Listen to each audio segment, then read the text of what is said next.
आज हम स्टार्ट करेंगे इलेक्ट्रोस्टैटिक्स से।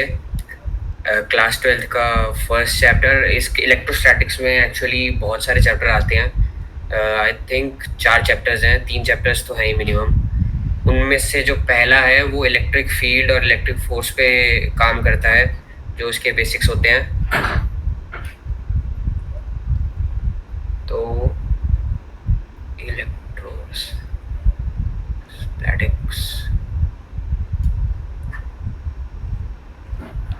इलेक्ट्रोस्टैटिक्स जो होता है वो हमारा बेसिकली क्या करता है, वो डील करता है फोर्सेस से, इलेक्ट्रिक फील्ड से और इलेक्ट्रिक पोटेंशियल से, जो कि सब क्रिएट होती हैं इलेक्ट्रिक चार्जेस से।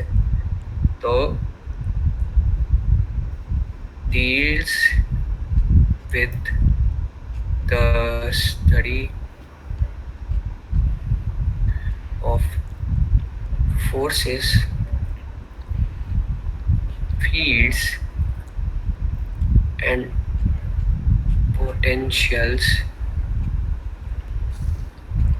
created by the electric charges। तो इलेक्ट्रिक चार्ज जो होता है वो हमारा मेन फंडामेंटल यूनिट होता है इलेक्ट्रोस्टैटिक्स का। इसमें क्या होता है, इलेक्ट्रॉन्स जो होते हैं वो हमारे मेन फंडामेंटल चार्ज होते हैं। इलेक्ट्रॉन्स की डेफिशिएंसी से क्रिएट होता है पॉजिटिव चार्ज, एंड इलेक्ट्रॉन्स के सरप्लस से क्रिएट होता है नेगेटिव चार्ज। तो ये 2 काइंड्स के होते हैं।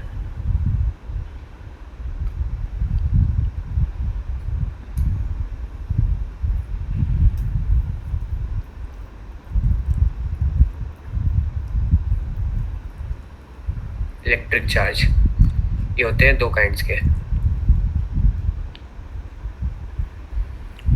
पॉजिटिव और नेगेटिव। अब इनकी कुछ प्रॉपर्टीज होती हैं, जैसे हर चीज की कुछ ना कुछ प्रॉपर्टी होती है, वैसे इलेक्ट्रिक चार्जेस की भी प्रॉपर्टीज होती हैं।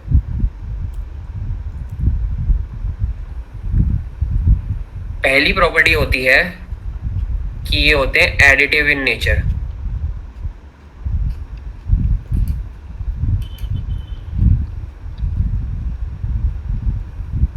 अब एडिटिव से मेरा क्या मतलब है, अगर हमारे पास 10 किलो आलू हैं और हम और खरीदने जाते हैं, 10 किलो और लेते हैं, तो हम टोटल 10 + 10 20 हो जाता है। वैसे ही इसमें भी चार्जेस जो होते हैं वो अक्यूमुलेट करते हैं और वो एडिटिव होते हैं। जैसे कि इसकी बेसिक यूनिट होती है कूलम। चार्ज की मैं यहाँ पे लिख देता हूँ कूलम। इसको हम डिनोट करते हैं कैपिटल C से। तो 1 कूलम चार्ज है, इसमें 1 कूलम चार्ज और डाल दिया तो 2 कूलम चार्ज हो गया।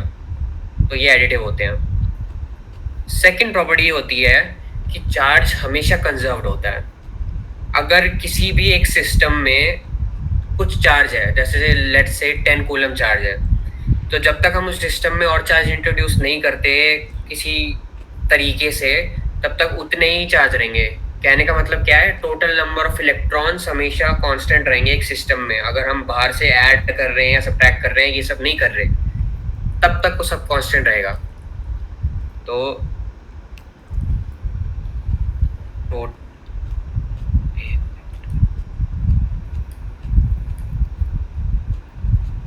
total charge of a system is conserved।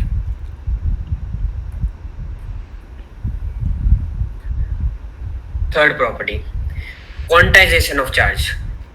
यानी एक इलेक्ट्रॉन है, उसका खुद का कुछ चार्ज होगा, तो वो इलेक्ट्रॉन का जो चार्ज है वो सबसे मिनिमम पॉसिबल चार्ज होता है। उससे छोटा यूनिट में हम इसको डिवाइड नहीं कर सकते। और इस वर्ल्ड में जितने भी चार्जेस होते हैं, 10 coulomb, 50 coulomb, 100 coulomb, 1 micro coulomb, 50 micro coulomb, जितना भी सब है वो सब इन्हीं फंडामेंटल चार्जेस के सम से बनता है। इसको क्वांटाइजेशन कहते हैं। इसका फॉर्मूला होता है Q = NE, जो कि N होता है नंबर ऑफ इलेक्ट्रॉन्स, Q हमारा टोटल चार्ज है, और E होता है हमारा एक इलेक्ट्रॉन का चार्ज। जो कि होता है 1.602 इंटू 10⁻⁻19 कूलम्स। तो ये देखा जा सकता है कि एक इलेक्ट्रॉन का फंडामेंटल चार्ज बहुत छोटा होता है, 10⁻⁻19 कूलम में। तो इसीलिए इनकी फील्ड्स जो होती हैं एक पर्टिकुलर इलेक्ट्रॉन की बहुत वीक होती हैं। अब हम इनको डिटेक्ट कैसे करते हैं चार्ज को? चार्ज का डिटेक्शन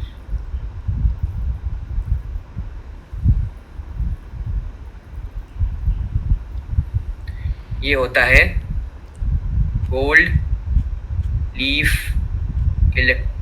इलेक्ट्रोस्कोप्स से। अब गोल्ड लीफ से इलेक्ट्रोस्कोप क्या होते हैं? एक बॉक्स है,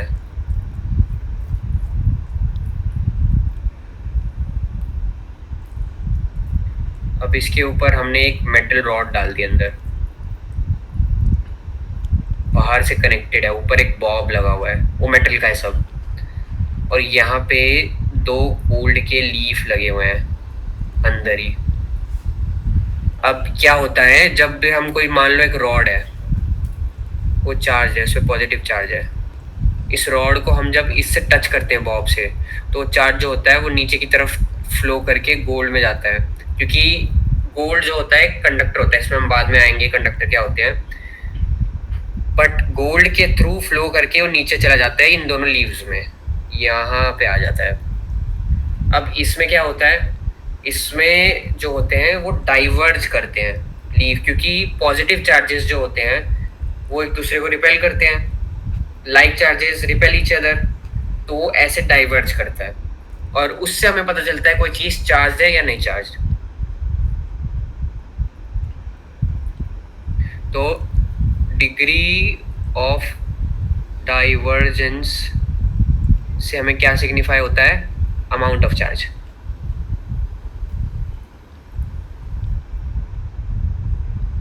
अमाउंट ऑफ चार्जेस हमारा सिग्निफाई होता है। अब हम आएंगे कंडक्टर्स और इंसुलेटर्स पे। पहले बात करते हैं कंडक्टर्स पे। कंडक्टर्स क्या होते हैं? वैसे बेसिक चीज तो आपने 9th या 8th क्लास में भी पढ़ी होगी कि इंडक्टर्स होते हैं हाँ जी।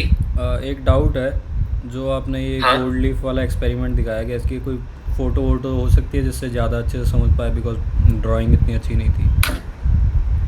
फोटो मैं आपको दिखा देता हूँ, अगर ब्राउज़र वगैरह पे कुछ हो पाए तो।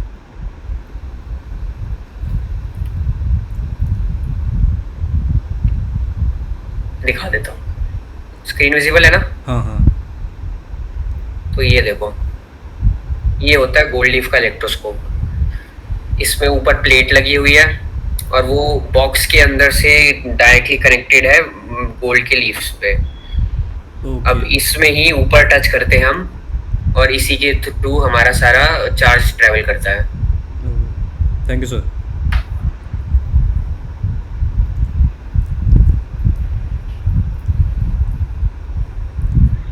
अब कंडक्टर्स जो होते हैं they allow electricity to freely pass. मतलब इलेक्ट्रिसिटी जब फ्लो करती है किसी भी कंडक्टर से तो बिना ज्यादा रेजिस्टेंस क्या होती है? रेजिस्टेंस होती है एबिलिटी टू फ्लो को रोकती है। जैसे इलेक्ट्रॉन्स एक जगह से दूसरी जगह जाते हैं, तो अब उस प्रोसेस ऑफ फ्लो में क्या होता है, जब हर कोई चीज होती है, कंडक्टर हो इंसुलेटर हो, वो एक रेजिस्टेंस देता है, मतलब वो उस फ्लो को अपोज करता है कि हम उसे रोकें। तो कंडक्टर में क्या होता है, ये फ्लो बहुत इजीली हो जाता है क्योंकि उनकी रेजिस्टेंस जो होती है वो लो होती है, लो रेजिस्टेंस। और इनमें क्या होता है, जैसे एक स्फीयर है, इस पे मैं पॉजिटिव चार्ज जो है अप्लाई करता हूँ, ये कंडक्टिव स्फीयर है, तो वो पूरा सरफेस पे फैल जाएगा, वो एक जगह नहीं रहेगा। वो कंडक्टर की प्रॉपर्टी होती है कि वो हर जगह इक्वली स्प्रेड कर जाता है। अगर मैं 1 कूलम दे रहा हूं तो 1 कूलम उसके पूरे सरफेस पे चला जाएगा।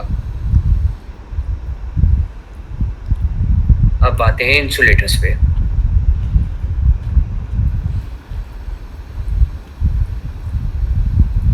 अब इंसुलेटर क्या होते हैं? वो कंडक्टर के बिल्कुल ऑपोजिट होते हैं।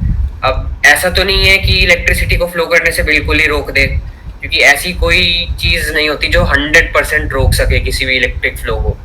तो इनमें क्या होता है, इनमें हाई रेजिस्टेंस होती है, high resistance to electric flow. और इसमें क्या होता है, अगर एक स्फीयर सिमिलरली एक इंसुलेटिंग स्फीयर है और मैं पॉजिटिव चार्ज इस पे अप्लाई करता हूँ, मान लो यहाँ इतने से एरिया पे मैंने पॉजिटिव चार्ज अप्लाई किया है, तो वो इतने से पे रहेगा, वो कहीं और स्प्रेड नहीं होएगा, क्योंकि हमारा चार्ज का फ्लो रिस्ट्रिक्टेड है और रेजिस्टेंस हाई है, तो इस छोटे से पैच पे ही बन के रह जाएगा, वो आगे फ्लो नहीं करेगा। अब एक क्रूशियल प्रोसेस होता है, अर्थिंग बोलते हैं इसको या ग्राउंडिंग बोलते हैं, ग्राउंडिंग स्लैश अर्थिंग। इसमें क्या होता है, ये बेसिकली प्रिवेंटिव मेजर होता है। इसमें हम करते हैं sharing of charges with the earth. अब इसका मतलब मैं समझाता हूँ, पहले लिख दूं, sharing of charges with the earth. अब क्या है, एक बिल्डिंग है, कोई भी एक बिल्डिंग है। अब आसमान में बादल, बारिश हो रही है, बादल गरज रहे हैं, उसमें बिजली लाइटनिंग निकलेगी, मान लो बिल्डिंग पे स्ट्राइक हो गया, तो अंदर अप्लायंसेज होंगी बिजली की, वॉशिंग मशीन हो गई, फ्रिज हो गए, सब हो गए। अब अगर वो लाइटनिंग की हाई वोल्टेज उस पर जाके लग जाए गलती से किसी भी अप्लायंस पे, तो वो तो खराब हो जाएगी, और किसी आदमी के थ्रू पास कर गई तो उस आदमी को भी बहुत ज़्यादा डैमेज हो सकती है, चोट लग सकती है, क्योंकि उसकी एनर्जी बहुत हाई होती है उस लाइटनिंग स्ट्राइक की। तो इसको प्रिवेंट करने के लिए हम क्या करते हैं, इसको कनेक्ट करते हैं अर्थ से थ्रू अ मेटल रॉड, ऊपर लगी होती है छत पे बहुत सारे घरों में। इस पे बिजली का स्ट्राइक पड़ा और वो अर्थ में कनेक्ट हो गया, ये सिंबल होता है अर्थिंग का, ऐसे ऐसे, तो ये 3 लाइन बनाते हैं, इसका मतलब है अर्थिंग, इस सिंबल का। वो एक मिनट, गलत बना दिया,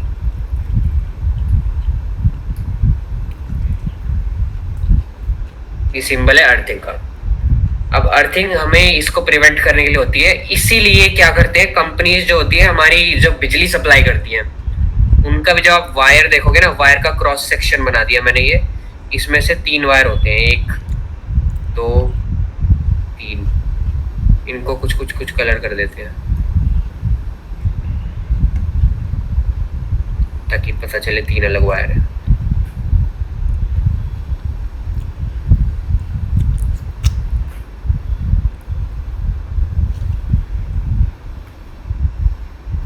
अब क्या होता है, ये 3 वायर होते हैं, एक होता है लाइव, एक होता है न्यूट्रल और एक होता है अर्थ। इन में से 2 जो ये वायर हैं, ये बिजली घरों से बिजली सप्लाई करने के लिए यूज होते हैं, जो हमारे घर में बिजली आती है, और ये जो 3rd वायर है, ये प्रोटेक्शन के लिए होता है। ये उस रॉड से कनेक्ट होता है जो कि धरती के थ्रू कनेक्ट होती है। ये सारे मोस्टली घरों में होता है, हालांकि इंडिया में अभी भी प्रॉब्लम है कुछ कुछ जगह पे, बट बेसिकली हर जगह लगाते हैं ये, आजकल तो लगाते हैं। अब हम आते हैं इंडक्शन पे। इंडक्शन क्या होती है,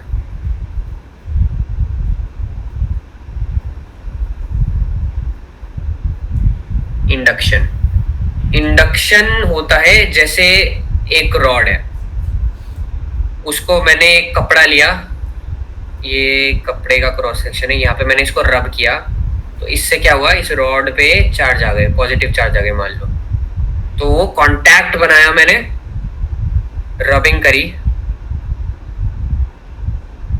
रबिंग के थ्रू ही आया, वो रबिंग के थ्रू उस पे चार्ज आया। अब इंडक्शन में क्या होता है, बिना रबिंग करे, बिना किसी चीज को कांटेक्ट करे उस पे चार्ज कैसे लाएं। अब ये सोचोगे कि ये भाई ये कैसे पॉसिबल है, तो अब देखो, 2 स्फीयर्स लिए, इनको एक दूसरे से कनेक्ट किया, मतलब टच किया जस्ट, और ये दोनों अर्थ नहीं हो रखे हैं। अब मैंने क्या किया, एक पहले से चार्ज रॉड ली, जिस पे पॉजिटिव चार्ज है, उसके पास लाया तो उससे क्या हुआ, लाइक चार्जेस दूर भाग जाते हैं, तो ज़ाहिर पॉजिटिव चार्ज जो है वो दूसरे स्फीयर के कोने में चले जाएंगे और जो नेगेटिव चार्ज है वो पास पास आ जाएंगे, क्योंकि opposite charges attract each other. तो इससे ये पास आ गए, इनमें बीच में चार्जेस का सेपरेशन बन गया। अब मैं क्या करूंगा, अब मैं इनको रॉड को वहीं पास में ही रहने दूंगा ताकि वो चार्जेस बने रहे, क्योंकि अगर मैंने रॉड को हटा दिया तो पॉजिटिव और नेगेटिव दोनों एक दूसरे से जाके चिपक जाएंगे वापस और नेट जीरो चार्ज हो जाएगा, क्योंकि उस बॉडी में पहले भी नहीं जीरो था, अभी भी जीरो ही है, दो स्फीयर्स हैं। अब इनके बीच में मैंने गैप क्रिएट कर दी, यहाँ पे रॉड है, positive positive positive positive positive positive negative negative negative. अब मैंने वो रॉड जो है उसको मैं हटा सकता हूँ, क्योंकि वो दोनों स्फीयर्स को मैंने दूर दूर कर दिया है। तो अब मैं इसको हटा दूंगा, तो अब क्या होएगा, अब रॉड हटाने के बाद उन दोनों कंडक्टिंग स्फीयर्स पे नेगेटिव चार्ज इक्वली इधर फैल गया, पॉजिटिव इस पे और इस पे सारा नेगेटिव चार्ज इधर उधर फैल गया। तो ऐसे मैंने इंडक्शन करके बिना किसी रॉड को उससे टच करे उन दोनों पे चार्जेस इंड्यूस कर दिए। तो ये सारी थी हमारे चार्जेस की कहानी, कि चार्ज कैसे फंक्शन करते हैं, चार्ज होते क्या हैं, इनके क्या लॉज होते हैं, किन लॉज से बाउंड है ये, और बेसिक प्रोसेसेस जैसे इंडक्शन हो गया, रबिंग हो गया। अब हम आते हैं पहले मेन टॉपिक पे, जो कि है कूलम्स लॉ।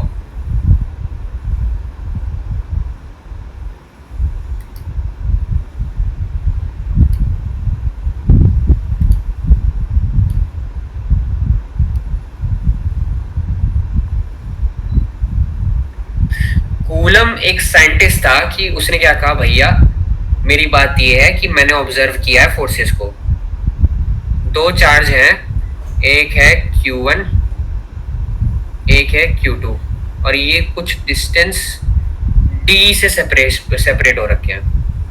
अब उसने बोला कि भैया मैंने तो देखा है ये दो चार्ज को अपने पास रख के, जब मैं इन दोनों को पास लाता हूँ और ये दोनों सेम चार्जेस हैं तो एक दूसरे से दूर भागते हैं, और अगर मैं इन ऑपोजिट चार्ज लाता हूँ तो वो पास आते हैं। अब उसने सोचा कि भाई ये तो ठीक है, प्रॉपर्टी तो मेरे को पता थी कि लाइक चार्जेस जो हैं वो repel each other, unlike charges जो हैं अट्रैक्ट ईच अदर, बट इसकी मैं क्वांटिटी कैसे डिफाइन करूं कि कितना अट्रैक्शन हो रहा है कितना रिपल्जन हो रहा है। तो उसने एक्सपेरिमेंट करे और उसने ये ऑब्जर्व किया कि फोर्स जो होती है वो डायरेक्टली प्रोपोर्शनल होती है चार्ज के मैग्नीट्यूड पे,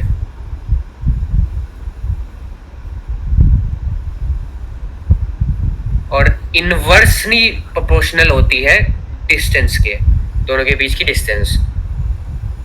तो उसने क्या फॉर्मूला बनाया, force is proportional to Q1 Q2 upon R square, distance का स्क्वायर। ये R की जगह मैं D कर देता हूँ क्योंकि मैंने पहले D लिखा था ना,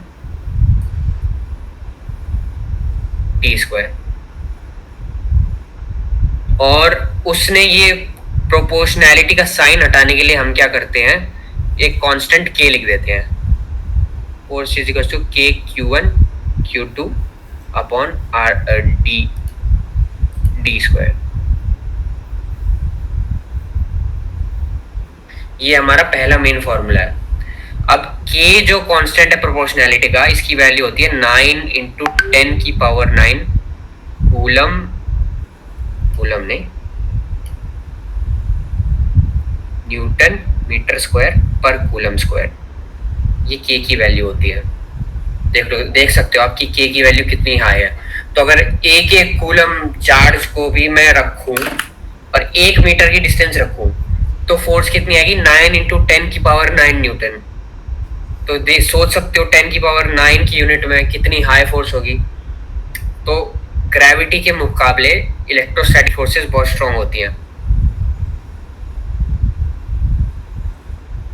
अब जो होता है K, इस पे एक्सपेरिमेंट करके ऑब्जर्व किया है कि K की वैल्यू होती है 1/4 पाई एप्सिलॉन नॉट, इसको एप्सिलॉन नॉट बोलते हैं। अब ये K की वैल्यू है और एप्सिलॉन क्या होता है, परमिटिविटी ऑफ फ्री स्पेस।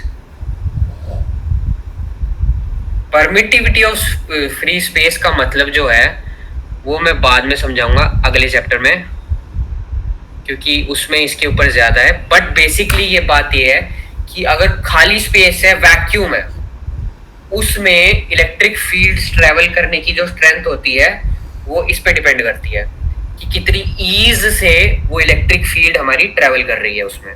समझ आया ये बात? Yes sir. ओके, तो अब इसकी भी कुछ वैल्यू होगी। पाई तो अपना नॉर्मल पाई है 22/7, 4 भी अपना कांस्टेंट है। एप्सिलॉन नॉट की वैल्यू क्या होती है?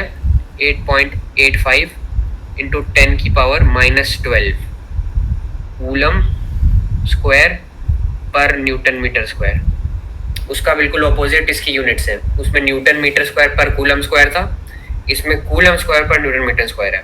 और ये इसकी वैल्यू बहुत छोटी होती है क्योंकि ये रेसिप्रोकल में है, इसीलिए के की वैल्यू बहुत बड़ी होती है। अब हमने बेसिक फॉर्मूले की तो बात कर ली है कूलम्स लॉ की, बट भैया ये बात तो है ना कि वेक्टर होते हैं, फोर्सेस जो होती हैं वो वेक्टर होती हैं। अब मैं आपको पहले समझा देता हूँ स्केलर और वेक्टर की डिफरेंस। वेक्टर और स्केलर। वेक्टर में क्या होता है? मैग्नीट्यूड होता है, एक चीज, कोई भी चीज है उसका कुछ वैल्यू है, उसकी मैग्नीट्यूड है, प्लस उसकी एक डायरेक्शन होती है कि मान लो ये अपना एक ग्राफ है, ओरिजिन है यहाँ पे, तो ये वाई एक्सिस है, ये एक्स एक्सिस है, तो यहाँ से कोई चीज ऊपर जा रही है, यहाँ से कोई चीज यहाँ जा रही है, कोई आर्बिट्री ऐसी डायरेक्शन में जा रही है, तो इन सब की एक डायरेक्शन है ना, तो इसीलिए वेक्टर की एक मैग्नीट्यूड होती है, एक डायरेक्शन होती है। फोर्स भी एक वेक्टर है, फोर्स की भी एक डायरेक्शन होती है। ऐसा तो है नहीं सिर्फ मैग्नीट्यूड है। अगर मैंने अपने सामने एक इलेक्ट्रिक चार्ज रख दिया और मेरे पीछे एक इलेक्ट्रिक चार्ज है, मेरे से ही चिपका हुआ है मान लो, तो मेरे पे एक पुश फील होएगा ना पीछे की तरफ कि भैया मेरे को धक्का फील हो रहा है, पीछे जा रहा हूँ, लाइक चार्जेस है, तो वो पीछे की डायरेक्शन में है, तो इसीलिए वेक्टर होते हैं ये। फोर्सेस भी एक वेक्टर होता है। अब स्केलर क्या होता है? इसमें सिर्फ एक मैग्नीट्यूड होता है, इसमें कोई डायरेक्शन नहीं होती। जैसे नॉर्मल अपने नंबर्स हो गए, इनको काउंट करते हैं, इनकी कोई डायरेक्शन नहीं होती ना। इसमें एग्जाम्पल आपने पहले पढ़ा होगा वर्क, फोर्स, वर्क, एनर्जी, ये सब 11th क्लास में आपने पढ़ा होगा।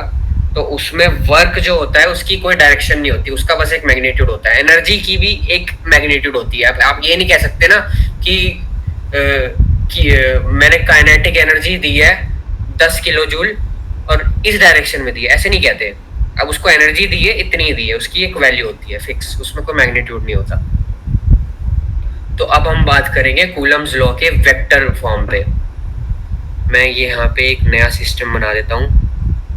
ओरिजिन है यहाँ पे Q1 है, ये कुछ डिस्टेंस वेक्टर R1 से है, और यहाँ पे Q2 है, ये डिस्टेंस R2 से है।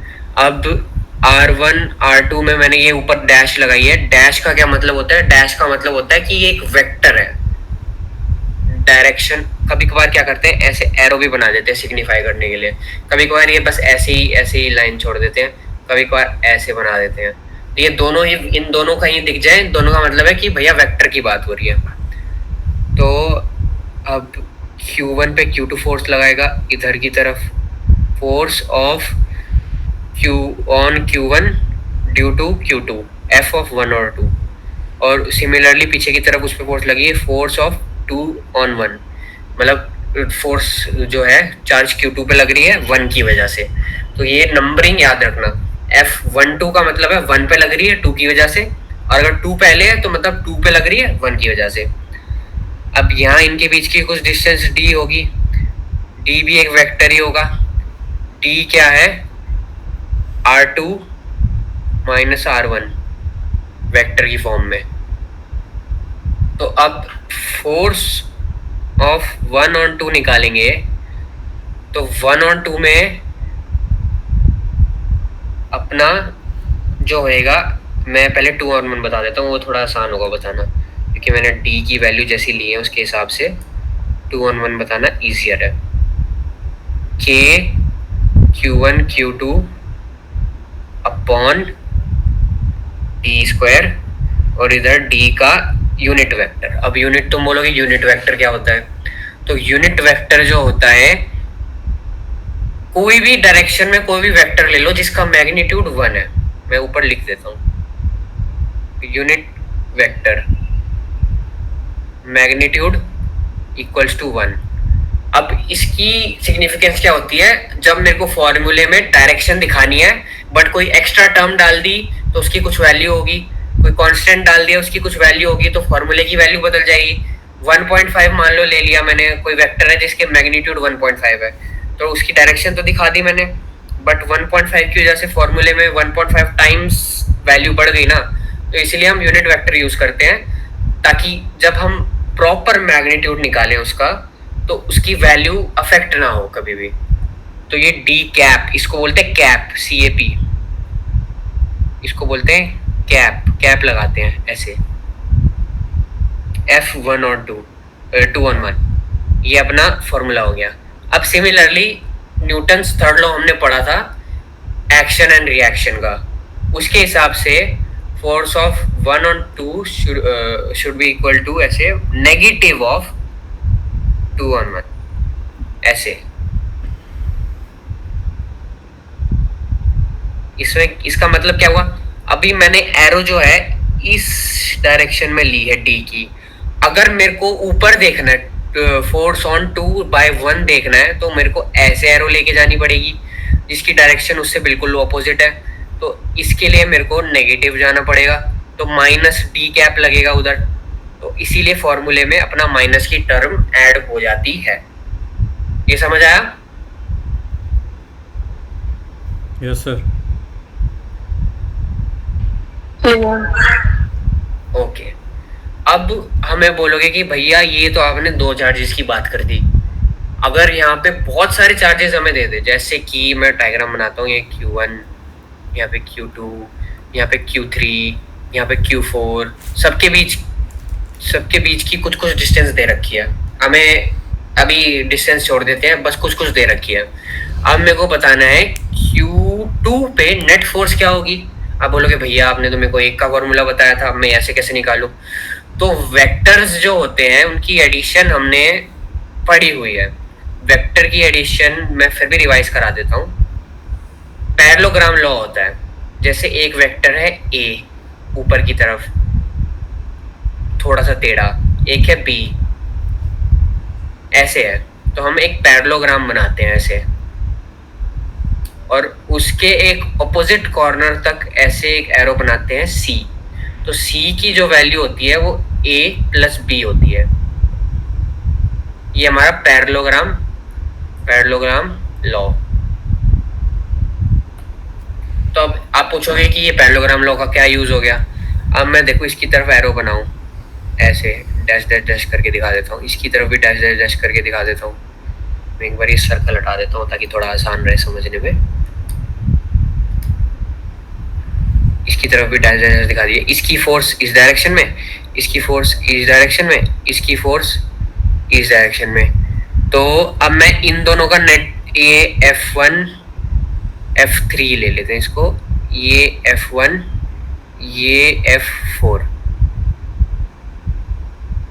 इसको थोड़ा मैं क्लियर करने के लिए यहाँ पे Q2 को बना देता हूँ F1 F3 F4, ये सारे वेक्टर हैं। अब इन दोनों पे एक कंबाइंड मैंने लगा दिया पैरेललोग्राम फॉर्मूला, ठीक है, और फिर इन दोनों पे मैंने लगा दिया कंबाइंड फॉर्मूला। तो उससे क्या होगा, उससे आपका पहले F1 F3 लगा दिया, एक नेट मैग्नीट्यूड आ गया इस डायरेक्शन, नेट मैग्नीट्यूड आ गया इस डायरेक्शन में कुछ। अब इसको मैं F डैश ले लेता हूँ, अब मैं F3 को हटा देता हूँ, ठीक है, F3 मैंने हटा दिया, F1 भी मैंने हटा दिया, इन दोनों का काम हो गया, हमने वेक्टर फॉर्म में ले लिया इनको।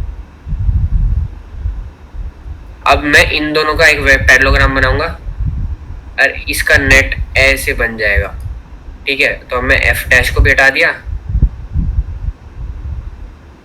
और मैंने F4 को भी हटा दिया। तो ये F नेट की डायरेक्शन हमें ऐसे एडिशन करके निकल गई, तो ऊपर की डायरेक्शन में हमारा कुछ फोर्स आ गया, तो ये होता है वेक्टर एडिशन। अब हम आते हैं पैरेललोग्राम, ये तो हो गया। अब हम आते हैं इलेक्ट्रिक फील्ड पे। अब इलेक्ट्रिक फील्ड क्या होती है?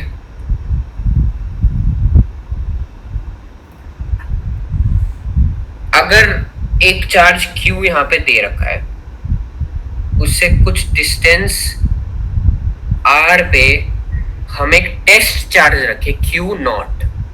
Q नॉट जो है टेस्ट चार्ज है, और ये जो टेस्ट चार्ज है इसका मैग्नीट्यूड इक्वल्स टू 1, इसको रखें तो कुछ फोर्स एक्सर्ट फील करेगा, क्योंकि हमारा जो Q चार्ज है वो स्पेस में हर डायरेक्शन में कुछ कुछ फोर्स अपनी तरफ से भेज रहा है कि भैया तुम वहां ऊपर बैठे हो तो तुम्हें भी धक्का दूंगा, तुम वहां नीचे बैठे हो तुम्हें भी धक्का दूंगा, मेरे पीछे हो कोई नहीं वहां पे भी धक्का दे दूंगा। तो हर डायरेक्शन में वो अपनी फोर्स भेजता है। तो सिमिलरली हमने इलेक्ट्रिक फील्ड का कॉन्सेप्ट बनाया ताकि हमें ये चीज आसानी से समझ आ जाए। तो कुछ डिस्टेंस R पे उस Q की वजह से फोर्स फील्ड होएगी, फील होएगी, तो उसका सिंबल E लेते हैं, और E का जो फॉर्मूला होता है KQ/R²। इसमें Q नॉट की वैल्यू जो है वो 1 है, इसीलिए हमने उसको नेग्लेक्ट कर दिया। तो Q नॉट सिर्फ इमेजिन करने के लिए है। अगर स्पेस में सिर्फ एक चार्ज है ना, दो नहीं है सिर्फ एक, तो उसकी वजह से भी फील्ड होगी, और अगर हमने दूसरा चार्ज वहां रख दिया तो वो कुछ फोर्स फील करेगा। तो इसीलिए इलेक्ट्रिक फील्ड हमने बना दी। अब मैं इसकी डेफिनेशन लिख देता हूँ। इलेक्ट्रिक फील्ड जो होती है, force that a unit positive charge would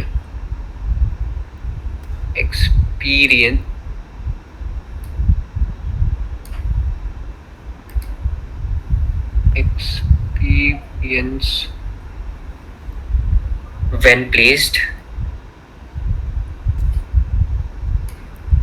when placed at that point। कोई भी एक पॉइंट है,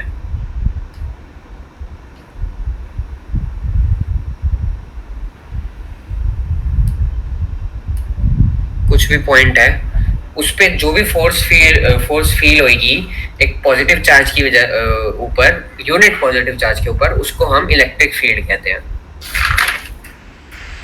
अब ये जो होता है, क्योंकि हम सिर्फ एक चार्ज की वजह से देख रहे हैं, तो ये जो होता है independent of test charge. Test charge कुछ भी रख दो आप, 1 कूलम रख दो, 2 कूलम रख दो, 10 कूलम रख दो, वहां पे जो इलेक्ट्रिक फील्ड होगी वो सेम रहेगी। अब उस पर जो फोर्स बनेगी वो वेरी कर सकती है, क्योंकि आपने Q नॉट को जो वैल्यू डाल दी, वहां पे आप कुछ भी वैल्यू डालोगे तो उसकी मल्टीप्लाई होके फोर्स निकलेगी, बट इलेक्ट्रिक फील्ड के फॉर्मूले में तो उसकी कोई सिग्निफिकेंस थी ही नहीं। तो इंडिपेंडेंट ऑफ टेस्ट चार्ज। अब जो होता है, एक मान लो इलेक्ट्रिक फील्ड का, पहले मैं डायग्राम बता देता हूँ कैसे होता है। अगर यहाँ पे पॉजिटिव Q चार्ज है तो इलेक्ट्रिक फील्ड की लाइंस उससे बाहर निकलती हुई दिखेंगी हमें हर डायरेक्शन में, और अगर एक नेगेटिव चार्ज है तो उसकी अंदर आती हुई दिखेंगी हमें इलेक्ट्रिक फील्ड की लाइंस। पॉजिटिव से लीव करती हैं, नेगेटिव के अंदर जाती हैं, ये चीजें हमें याद रखनी है। तो अब मैं यहाँ से डिस्टेंस ऊपर की तरफ जाता हूँ D, और यहाँ से लेफ्ट जाता हूँ D। तो ऊपर और यहाँ एक इमेजिनरी सर्कल तुम मान लो जो D डिस्टेंस पे है उस पॉइंट से। इस सर्कल के हर पॉइंट पे जो अपनी इलेक्ट्रिक फील्ड होगी वो सेम होगी। तो मेरे कहने का मतलब क्या है, एट इक्वल डिस्टेंसेस इलेक्ट्रिक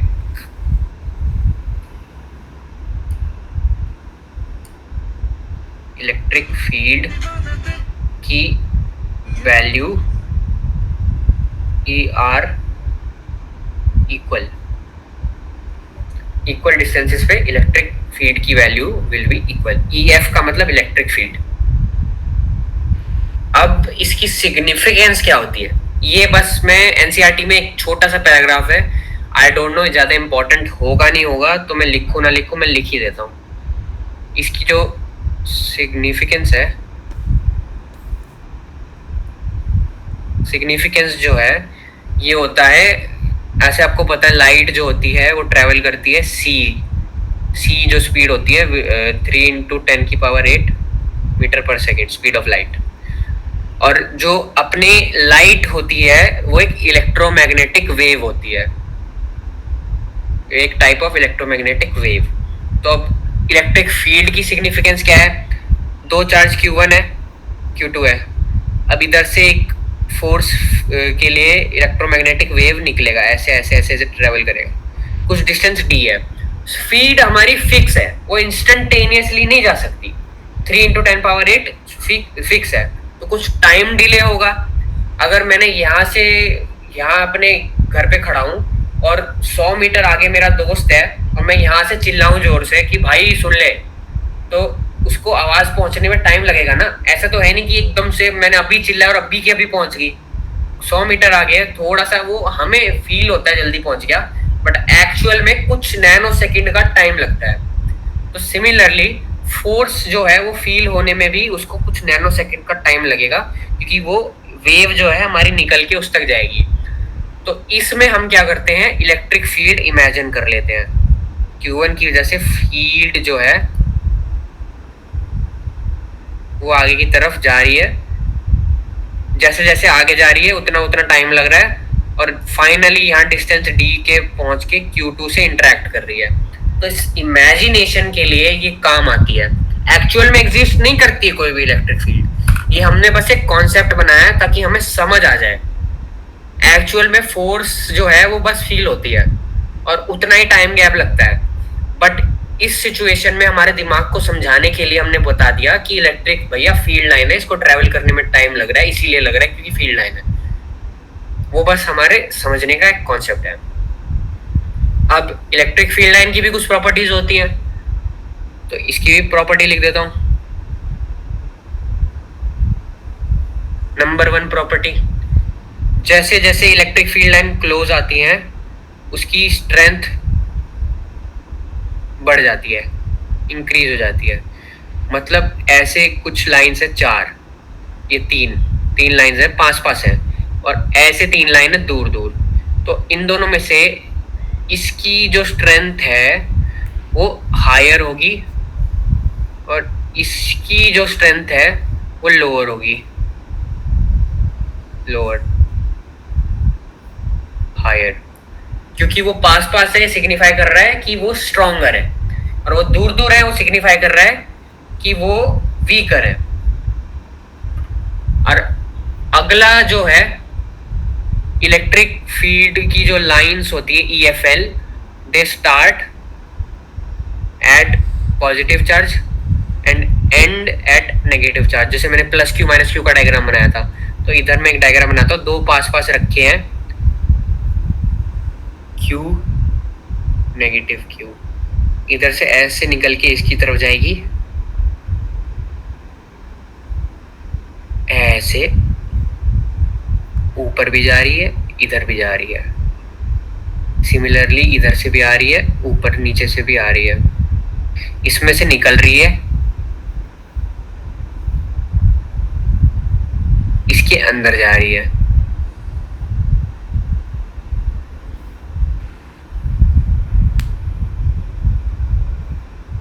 ये हमारा सिग्निफाई हो गया इलेक्ट्रिक फील्ड लाइंस का। अब इससे एक और प्रॉपर्टी होती है रिलेटेड डायग्राम से ही, कि closed loops do not exist. अब क्लोज्ड लूप से क्या मतलब है, ये देखो मेरा पॉइंटर दिख रहा होगा, यहां से निकला, पॉइंटर दिख रहा है क्या, एक बार मेरे को बताओ, ये मेरा पॉइंटर डॉट दिख रहा है पॉइंटर तो। हाँ वही। तो यहाँ Q से निकला, एरो गई गई गई गई गई माइनस क्यू पे आई। अब क्लोज लूप क्या होता, प्लस क्यू नेगेटिव क्यू, इधर से आई अंदर आई और यहीं से यू टर्न लेके वापस चली गई, ये क्लोज लूप होता है। ये ओपन लूप है, यहाँ से ऊपर से आई आई आई आई इसमें गई, नीचे से भी आई और क्यू नेगेटिव में गई। तो क्लोज लूप जो होते हैं इलेक्ट्रिक फील्ड में फॉर्म नहीं होते। मैग्नेटिक फील्ड में जब हम आएंगे उसका कॉन्सेप्ट अलग है, उसमें देखेंगे हम क्या होता है, उसमें क्लोज फॉर्म करता है नहीं करता, बट इलेक्ट्रिक फील्ड में नहीं करता है। अब जो होता है एक और पॉइंट, दो lines never cross each other. अब भैया आप बोलोगे इसका प्रूफ क्या है, तुम एक स्पेस में एक चार्ज की वजह से दो चार्ज रख दो, एक लेफ्ट में एक राइट में, और एक जो चार्ज है Q1 और Q2। अब Q2 पे फोर्स फील हो रही है ऑपोजिट डायरेक्शन में। अब ऐसा तो है नहीं ना कि वो ऊपर भी जा रहा है साथ में, सिर्फ एक ही डायरेक्शन में जा रहा है ना। अब अगर दो लाइन एक दूसरे को क्रॉस करती, ऐसे एक ऐसे जा रही है एक ऐसे जा रही है, इसका मतलब क्या होता है, इस पॉइंट पे दो फोर्स लग रही है। बट ऐसा रियल लाइफ में तो होता ही नहीं, एक ही फोर्स फील होती है। तो ये एक दूसरे को कभी क्रॉस नहीं कर सकती, ऐसे पैरेलल जाएंगी या एक दूसरे से चिपक चुपक के जाएंगी, बट कभी मिलेंगी नहीं। अब जो होती हैं, एक मिनट सॉरी इसके लिए, डिस्टर्बेंस के लिए। अब एक फ्री स्पेस है, फ्री स्पेस में अगर सिर्फ एक चार्ज है तो उसकी वजह से कंटिन्यूअस लाइंस जाती हैं बाहर, ये कहीं पे ब्रेक नहीं होती, कंटिन्यूअस इंफिनिटी तक जाती है, ये ऐसे एक्सटेंड करेगी dot dot dot dot infinity. एक मिनट में कोई उठाने पड़ेगा।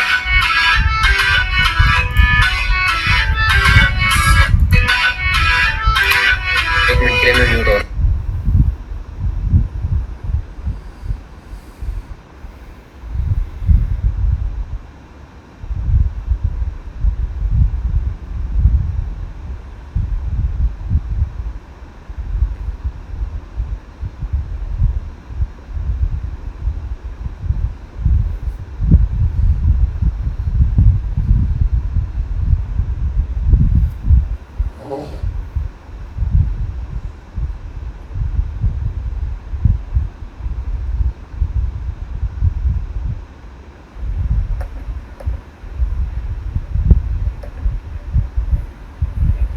मेरा स्क्रीन वापस विजिबल है आप लोगों को? Yes sir. Yes, sir, visible.